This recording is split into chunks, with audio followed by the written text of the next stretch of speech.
Nalaglag mula sa Santolan flyover ang isang closed van matapos bumangga sa poste ng ilaw kanina madaling araw. Hinahanap ang tumakas na driver. May unang balita live si James Agustin. James. Igang, good morning. Mahigit 2 oras hindi nadaanan ng mga motorista itong service road ng EDSA Santolan flyover matapos nga maaksidente dito sa lugar ang isang closed van kanina. Nakatagilid ang isang closed van sa service road nang inabutan ng mga tauhan ng MMDA.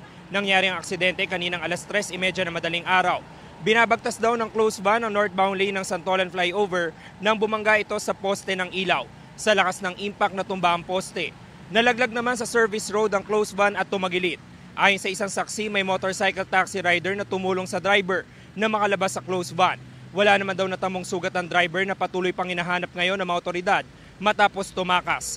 Maagang tumukod ang traffic sa northbound lane ng EDSA Santolan dahil hindi nadaanan ng service road.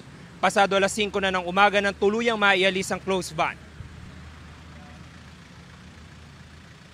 Lumapit po dito, ganyan na po yung sitwasyon eh. Tapos po, may lumapit po na motorsiklo. Binasag po yung salamin para tulungan yung tao. Wala akong pahinante yan, driver lang. Tapos umalis po yung driver.